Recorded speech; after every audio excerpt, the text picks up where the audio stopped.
God, I am so, all right, good. Let's get started. Okay, so today we're going to talk about handling objections. And let me just get my screen worked out. Okay, very good. So handling objections. Gosh, that's such an important, valuable aspect. Why? Because when we're prospecting, when we're doing our follow-up, when we're going on appointments, it's not like everyone's just a lay down. Everyone's just like, oh, thank God the real estate guy called. I'm ready to list my house. Why don't you just come over and list it? There's always objections that we have to handle. It's just a natural, common part of what this business is. And so we better become good at it. And guess what? There's only a limited number of objections. It's not like there's these new objections and we have to like continuously like learn a new skill. These are the same things that occur. Let me just straighten my camera again and again and again. So might as well just learn the answers and become good at handling objections. So let's start with point number one. First of all, an objection is simply a question in the mind of the customer that remains unanswered. An objection is simply a question in the mind of a customer. It doesn't mean, an objection doesn't mean they don't want to work with you. It's just a question in their mind. So when you're on a listing appointment and they say, you know what, will you do it for 4% rather than 6%? It's not to say, I'm not going to work with you if you don't do it for 4. It's a question in their mind. No, actually, we won't do it for 4%. 6% is what we charge. Any other questions? No, I guess not. Okay. So an objection, in most cases, it's just a question in the mind of the customer. Point number two. A condition is a statement of fact that you can do nothing about. Move on. So what does that mean? A condition as opposed to an objection. An objection is something you can handle, but a condition, there's nothing to handle when it comes to a condition. It's just a statement of fact, right? I can't sign the contract because I'm not the legal authorized signer. My brother is. He's the executor of the estate. Okay, good. That's a condition. You should be talking to the brother. So really understand that an objection and a condition are two separate things. An objection can be handled. A condition is simply a statement of fact. We can't do anything about that. So once we identify the two, then we can really determine where to go from there. So let's give a couple of examples. You're sitting on a listing appointment and somebody says, you say, okay, we go ahead, we're ready to sign the contract. And they say, you know what? We really were hoping to work with a neighborhood specialist. You're not the neighborhood specialist, right? That's an objection, not a condition, right? You can handle that objection. So for example, you could say, well, I totally appreciate that you want to work with a neighborhood specialist. And may I ask you a question? Where do you think the buyer for your home is going to actually come from? From right here in the neighborhood or from the greater regional area? Well, the greater area, of course. Therefore, you want somebody that's going to be proficient in finding buyers that are going to buy this home, not just someone that's going to look on this block or the next block, correct? Why don't we go ahead and sign the contract so I can help you get what you want in the time you want? Won't that be great? That is an objection. Now, let's go to a condition. Hey, let's go ahead and sign the contract. And they say, you know what? I can't sign the contract. Well, why is that? Well, because the property's in a trust and I'm not the trustee. My brother is. Okay, well, we're stuck. There's nothing to handle. I can't, some magical way, make this person the authorized signer. That is a condition. Now, should I have done a better job in pre-qualifying so I'm not sitting at the table of someone that is not a decision maker? Absolutely, that was my bad. But you can see that an objection can be handled. An objection handler can be practiced, can be learned. A condition is simply a statement of fact you can do nothing about. Didn't even sleep long. Just grab that, Jackie. Thank you. Next point. Remember, there is a direct correlation between the amount of objections that you receive and the strength and quality of your presentation. So today we're talking about handling objections, right? But Yeah, guess yeah. what? Go ahead, Mark. Yeah, so a condition, for example, would a condition be well, we're just looking, right? At an open house, we're just looking, we're not interested. Could that be a condition? And they, for example, could really not be interested in buying, but really just looking. Absolutely. And I think with regard to that, you'd have to ask more questions to determine if it's a condition or if it's an objection. In other words, somebody, let's play it out a little bit. They walk into your open house. Oh, we're just looking. All right, I'm going to ask more questions. How long have you been looking? What is it that you're looking for? And if they say, no, we're just looking at the house. We're neighbors. We live right next door. Oh, how long have you lived at that address? We've been there 30 years. And if you were to move, where would you go next? Well, we're going to die in that house. Like by asking more questions, we can determine if there's an actual motivated objection to be handled or if it's simply a condition. No, we're just looking. We're just curious. We're just walking into the neighbor's property. We just wanted to get design ideas. We know that they're interior designers, so we wanted to see how they did their window treatments, whatever. So yeah, sometimes a few more questions are in order to determine if it's an objection or if it's a condition. Motivation, in other words, could be a condition.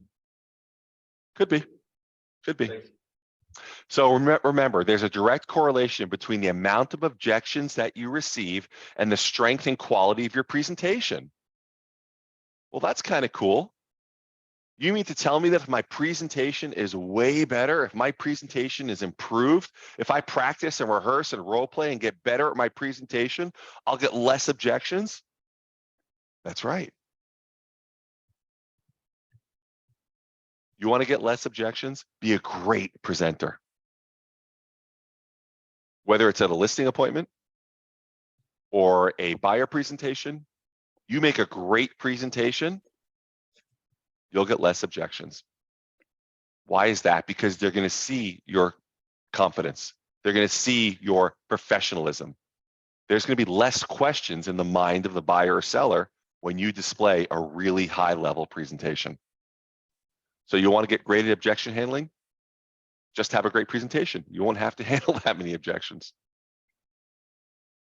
Next point, since objections never change, don't be afraid of them.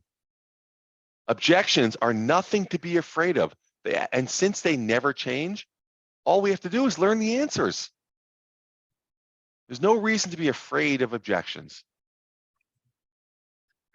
In fact, the objections are the same objections that they were using 5 years ago, and 10 and 15 and 20 and 30 years ago. We want you to cut your commission. We have a friend in the business. We want to work with a neighborhood specialist. How many homes do you sell in the area? We want to think about it, right? Very common objections when you're at a listing appointment. They never, ever change. There's really no new objections. Anybody heard a new objection, right? It's the same stuff. So just learn the answers. Next point, handling objections is primarily mind over matter. We can remove the fears we have about them by learning the answers and practicing them daily. When we say mind over matter, the more you practice objections, the more you rehearse objection handling, the stronger your mindset becomes because of it. And really what ends up happening is that when you go on an appointment, you almost savor an objection. You want them to give you an objection so you can flex your skills a little bit. You show up with professionalism, you get no objections. You might feel like, oh man, we're signing the contract already. I was hoping you were going to ask me to cut my commissions. I was hoping you were going to ask me to, tell me I don't sell enough homes in the area because that was all rehearsed for that one. So it's primarily mind over matter. So work on your mindset towards objection handling. If you go to Mike Ferry's website, by the way, he has a list of all the most common objections and all the answers. Let me see if I have it here. I don't know if I do. But all you do is really constantly role play it, review it, and become really, really good at it so that when it does come up, it's just automatic out of your mouth. Let's pull a few up here.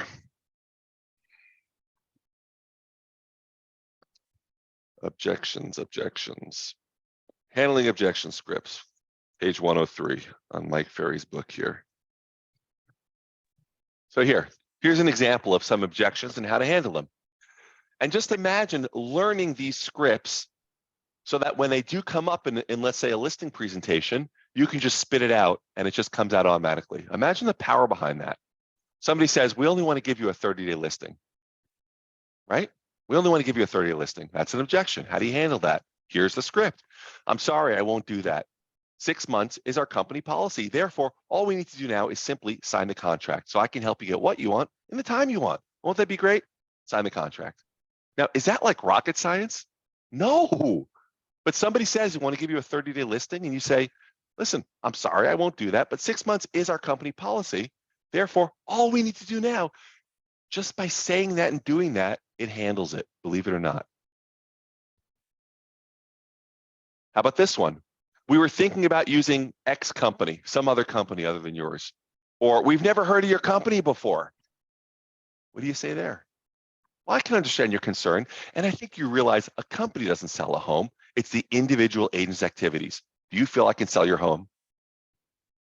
Of course you do. All we need to do now is simply sign the contract so I can help you get what you want in the time you want. Won't that be great?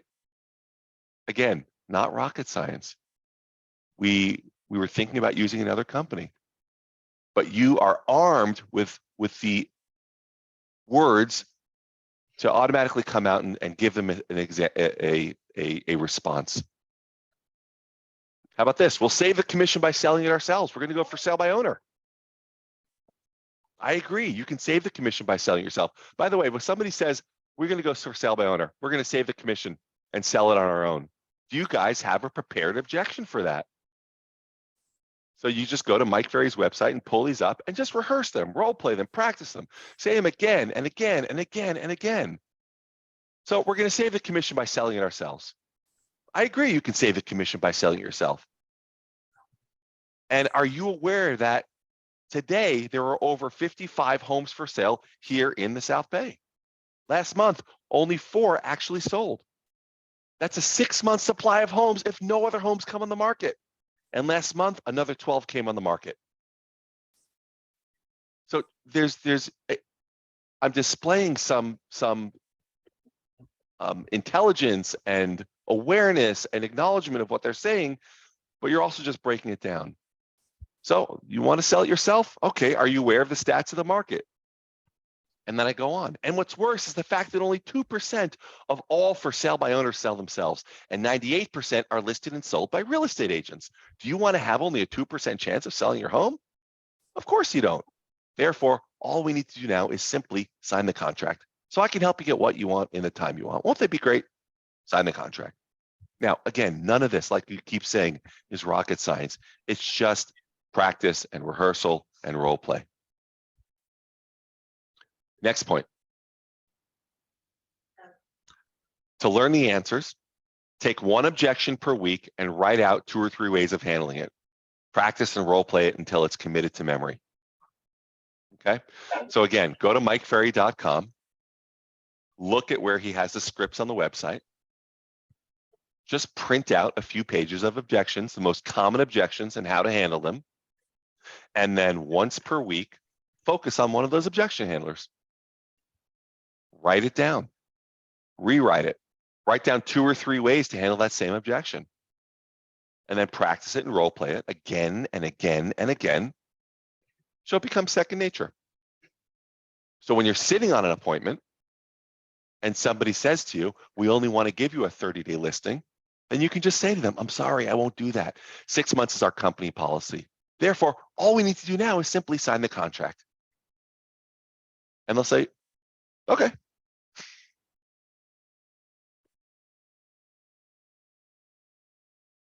Next point.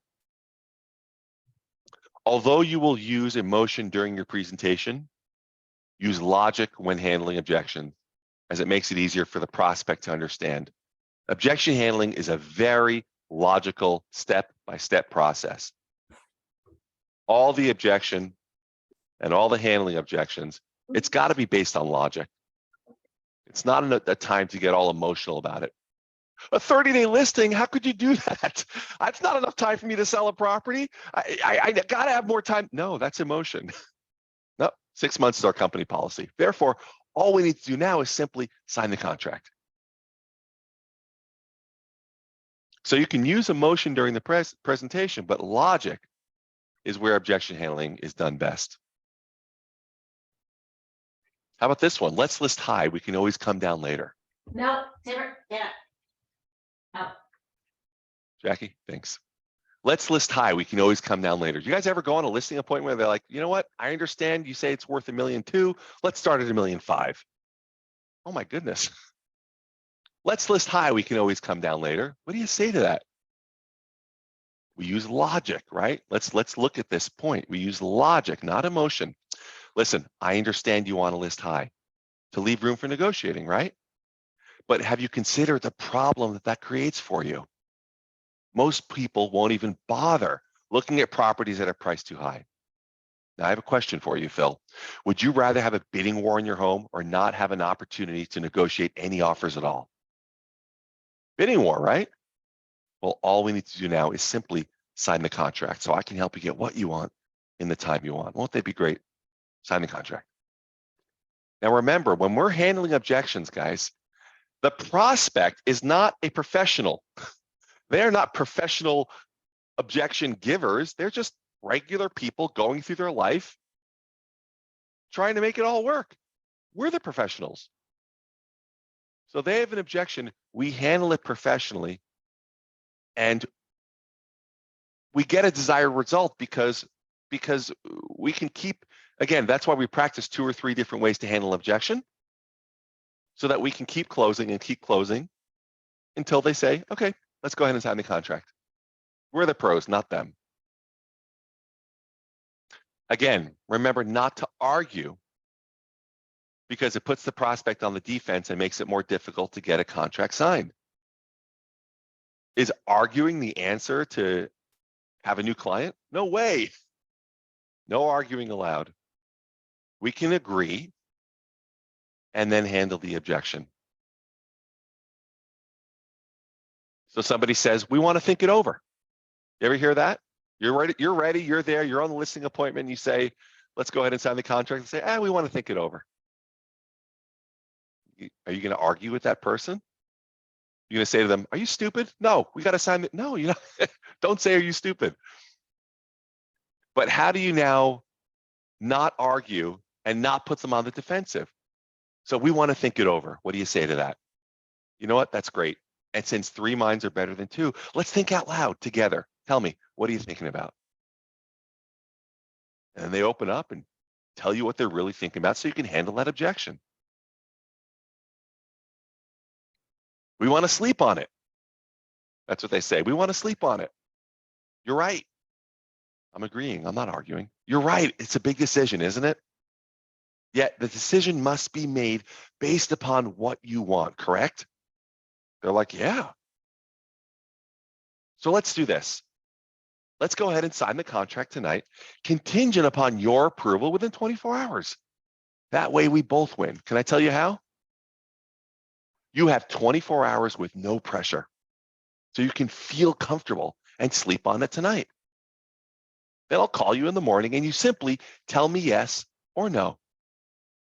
If you say no, I'll rip up the contract and you have no obligation. If you say yes, I'll immediately begin marketing your property.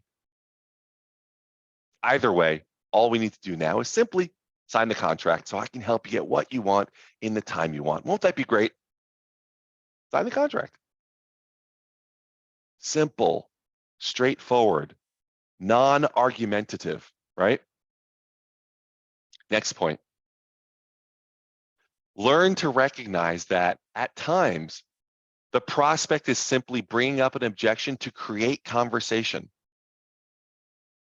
Understand that you can smile and continue without answering.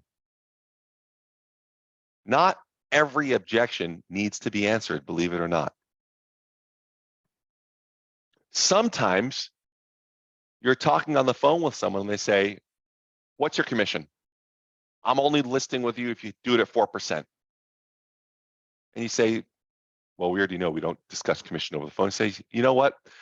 I understand that commission is really important to you. And let me make a note. That'll be one of the first things we discuss when I show up at your house tomorrow at 4. Fair enough? Great. And you show up, you give your presentation, you get to the end of the presentation, and you go ahead and sign the contract. Sometimes they're just bringing up an objection to create conversation, to fill in a void, to fill in some blank space. Are you a neighborhood specialist? We kind of wanted to work with a neighborhood specialist. I don't know what else to say in the presentation. Like, I'm just going to throw up an objection to slow things down a little bit. So understand that you don't have to be super analytical about taking notes on every little objection they have and then handling every single one of them. Sometimes you could just kind of keep moving forward with your presentation.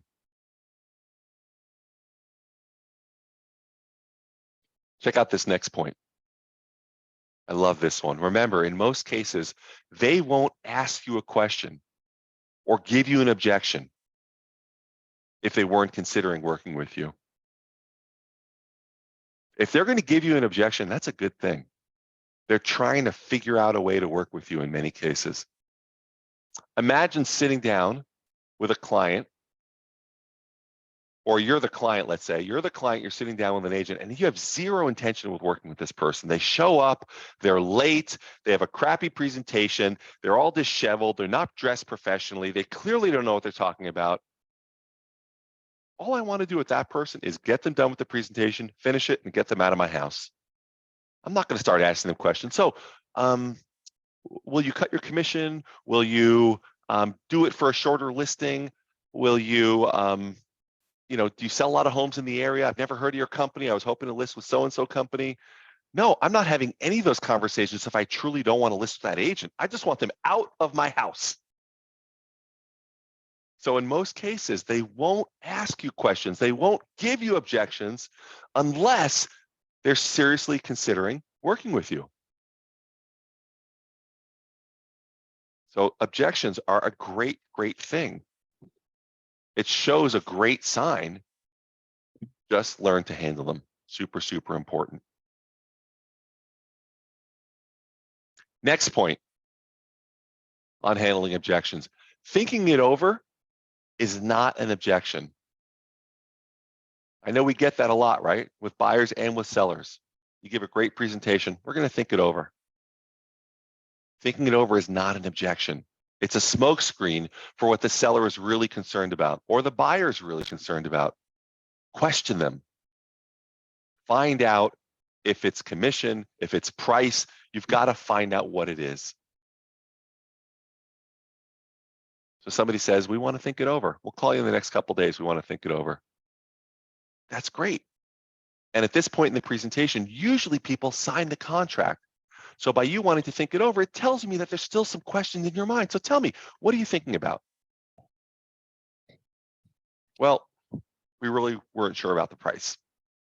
We wanted to start a little bit higher. Now we've got something to handle, right?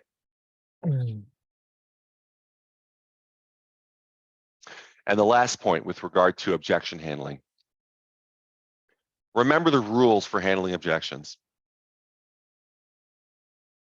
There are definitive rules for handling objection. Rule number 1, never argue, always agree. Always agree. Now, it's not like you have to, you can say, if somebody says to you, let's say, another agent said they can get me more money. Are you going to say, well, what the hell do you think? I mean, they're idiots. They're just trying to snag your listing, and like, don't go there. Another agent said they can get me more money. Well, I can appreciate that, right? Never agree, never argue, always agree. I can appreciate that. That's a great way. So rule number 1, always agree. Rule number 2, smile and nod your head a lot. It really just shows agreement, and it gets them smiling and nodding their head. Number 3 rule for handling objection: ask a lot of questions. Yeah, Mark. Yeah. So what I'm getting from what you're presenting between objection and objections and objection handlers that if we don't know the objection handlers, it becomes about us. They're asking for a professional to do a job. And then if we're saying, if we're just getting angry, like, how could you, not want to sign the contract now? They don't they know that I have to have this deal? Whatever the emotion is, right? That it becomes about us versus them, right? So Absolutely. The logic part and actually answers their question. So 100%. And here's an example. It truly is about them. It's not about us. So here's an example. Another agent said they can get me more money. I can appreciate that. And what you probably don't understand is this, Mark. An agent who will list your property overpriced assumes they can take the listing now and then start beating you up on the price week after week after week. Is that what you want?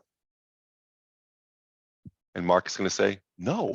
And I'm going to say, who would? Who would want that? They're afraid to tell you the truth up front. Mark, do you want the truth? Of course you do. Of course you do. Let's do the right thing and simply sign the contract so I can help you get what you want in the time you want. Won't that be great? great. Sign the contract. It's all about you. This is not about me. That's right, Mark. So rule number 1, never argue, always agree. Rule number 2, smile and nod your head a lot. Rule number 3, ask a lot of questions. Questions. So important. Rule number 4, listen carefully to the answers. Rule number 5, answer the objection if necessary. And then rule number 6, keep moving forward in your presentation. Agree, smile, question, listen to the answers, answer the objection, and keep moving forward. Here's an example of that. I have a friend in the business. You guys ever come across that objection? I have a friend in the business. All the time. I've got a friend in the business. I know 5 agents. I've got a whole list. I know every agent in the community. No, I've got 3 really good friends. In fact, my biggest challenge is which one of them do I choose? So I have a friend in the business. Well, I can appreciate that, and almost everyone does. So let me ask you, do you absolutely have to sell this home, or are you just looking to do a friend a favor? I mean, obviously, you had me over here for a reason, right? Mark, do you feel I can sell your home?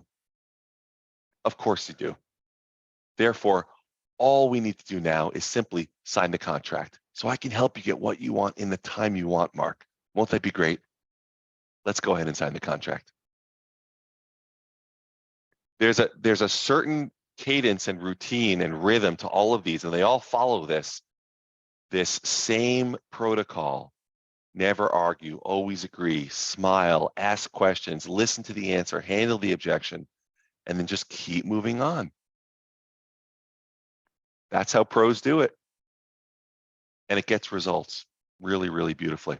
Let's open up the mics for a second before we sign off. Does anybody have any questions on objection handling or just general business questions that we can bring to the floor so we can handle it as a group? And let me actually say that if somebody's got a question, there is a 100% chance and certainty that somebody else or 2 or 3 or 4 other people on this call have the same exact question. So it's really good to bring stuff to the floor, whether it's about objection handling or prospecting or lead follow-up or mindset or working with sellers or buyers or schedule, anything at all. And if it's nothing, that's okay. Go ahead, Phil. What's up? All right, so I have one right now. I have 2 escrows with 1 client. And gosh, he wants everything to get repaired, right? So we finally scaled down to something palatable.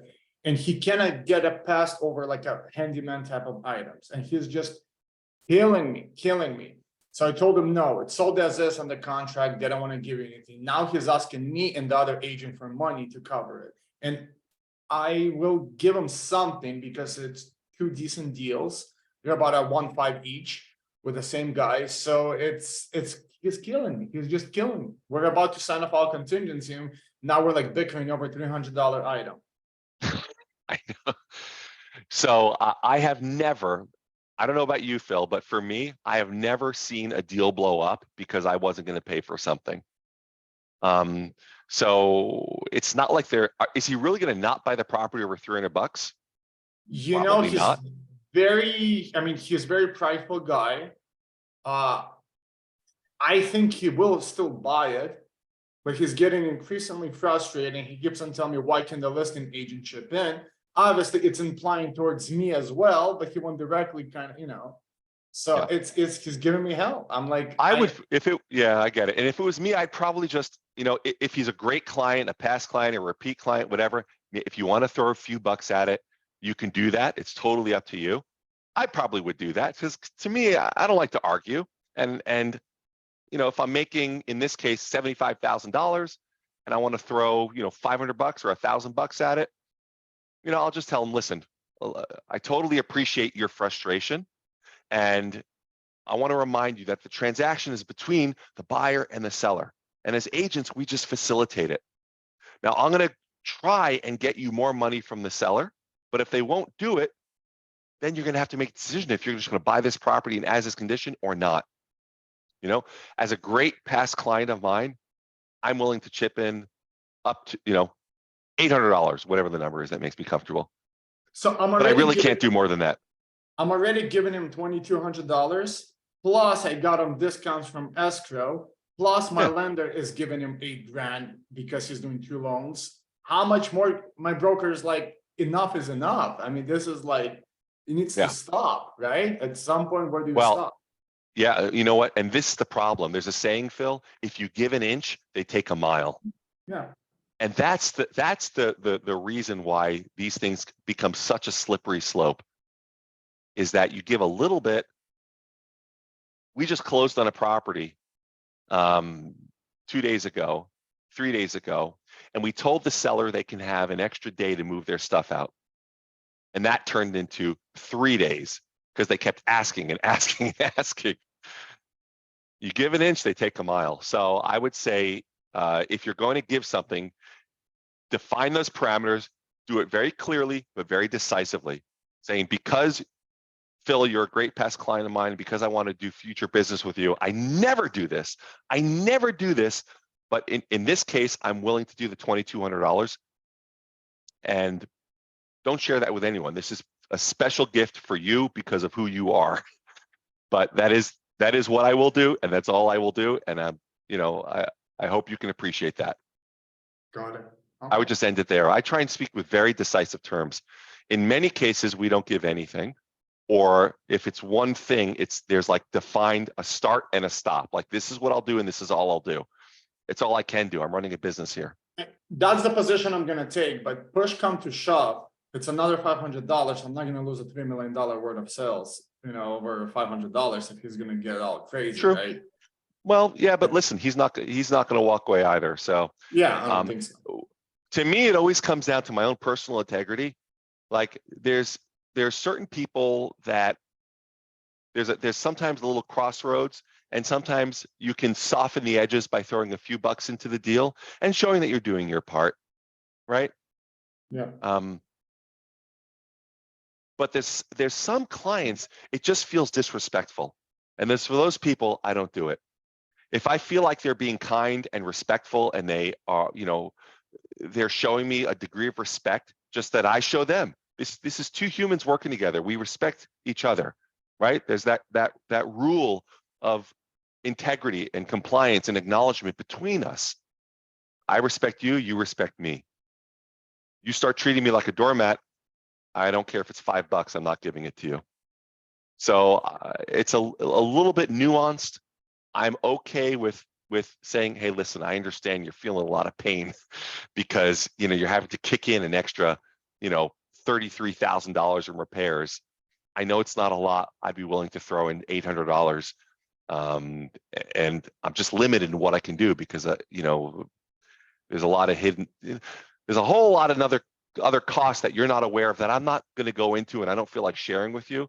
But I want you to know that I'd like to participate in this little way, and it's what I can do. All right. And I hope you can appreciate that. And usually they're like, oh my God, thanks, dude. Like, I wasn't even asking for it. Somebody's like, okay, I want you to get 50% of your commission. I'm like, listen, don't buy the deal. I couldn't care less. If they show up by being a jerk, then I'm not interested in working with them. Not going to trade my integrity for that. So what else? What else are you guys dealing with that we can work on together? Anything else?